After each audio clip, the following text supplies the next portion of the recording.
desk is finished. Got my studio set up, got everything set up the way I want it. In this video I'm going to go over 3 things: my equipment, my setup, and some of the programs that I use. And I'll throw in a few suggestions here and there for you beginning to intermediate producers out there that want to do something, you know, maybe start your own studio. I'm not a pro by any means. I'm just an average Joe, so to speak. So here's the setup. Alright, here it is. Here it is. It's all done.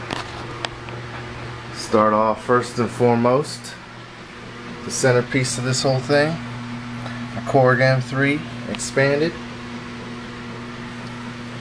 Boom! 88 keys. Got some Rockit RP5s monitors right here. 2 22-inch screen widescreen monitors. Over here I got a M Fast Track Pro as my interface, and up here I have a Crate audio mixer, all my plugins and stuff going in and out of my computer to the interface and all that other stuff. I'll explain that here in a little bit, in a minute. Come down to one of the most important parts of my setup, my computer.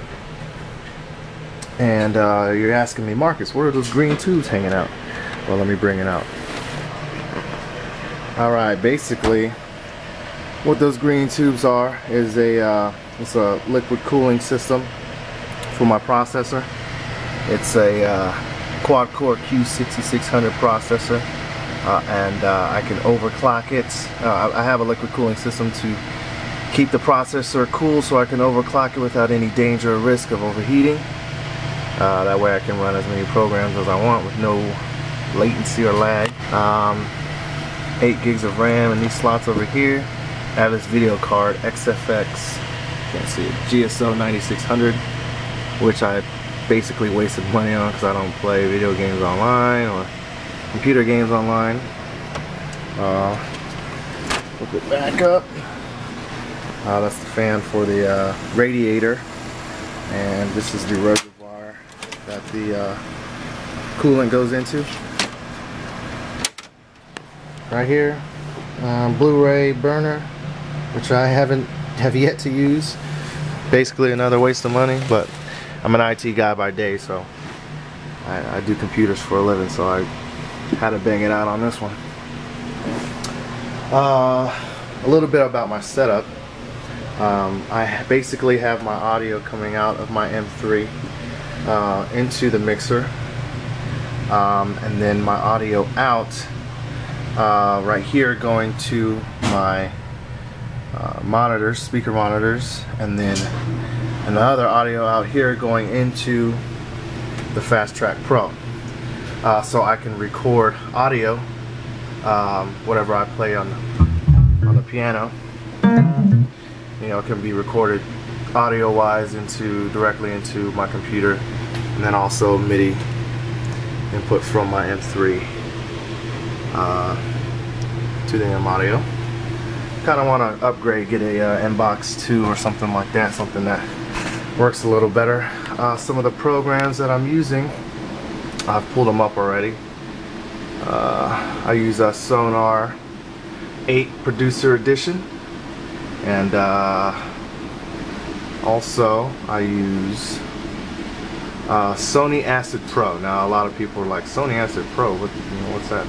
I started out using, this is for y'all beginners, I started out using Sony Acid Music Studio. Now Sony Acid Music Studio is good for people that are just starting out. You're like, man, I don't have money for all this equipment, you know, because this is quite an expensive bunch of equipment you got up here. But for those people that just want to get something started, just want to like either make their own beats, mess around, do whatever you want, Sony Acid Music Studio is a cheap alternative to that. It's a loop-based program. Comes with the sound bank. You can basically just loop sounds over and over again. That's how I got started. That's the program I started using. I got comfortable with that. Stuck with Sony Acid Pro, and you know, I still use it from time to time. Like Sonar 8 also. It's a great DAW, and which I bought because pirating software is illegal.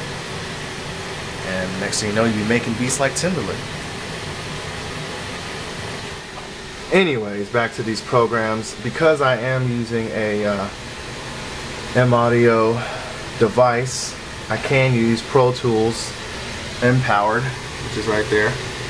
But for some reason, I'm running Windows Vista Ultimate, and which is basically another waste of money. You can tell I waste a lot of money on all my computer stuff. For some reason, it won't pull up. You know, it starts to run the program, and then it says whatever that says. You probably can't read it. It says unable to locate M-Audio hardware. Please make sure your hardware is connected and turned on. I don't know. It's connected and everything. It's turned on. It's not working. So I haven't got a chance to use that yet, but I think I'm going to. I have the new hard drive here. 1 terabyte of Western Digital SATA hard drive that I'm gonna reinstall XP on. And oh, right here, check that out. Landmarq Music Group. Boom! Real proud of that. Oh, right here is Zatarain's Red Beans and Rice. Basically, you use this when it's 2 o'clock in the morning and you don't have any money to go to Taco Bell because you wasted all your money on unnecessary parts like that. So definitely a good choice. So that's my setup. That's what I use. If you have any questions, I'll try to answer as much as I can. Like I said, I'm not a pro. I started doing this from Sony Acid Music Studio up, learn on my own. And hopefully this helps you out if you're trying to set up something, you know, something small and simple. And I got them beats coming too. Working on a remix right now that I did. You've seen one of my beats that I made, Modern Epic Classic. If you haven't seen it, check it out. And I'm doing a remix with Pac, Big, and Jay-Z on it. So it should be crazy. Check it out.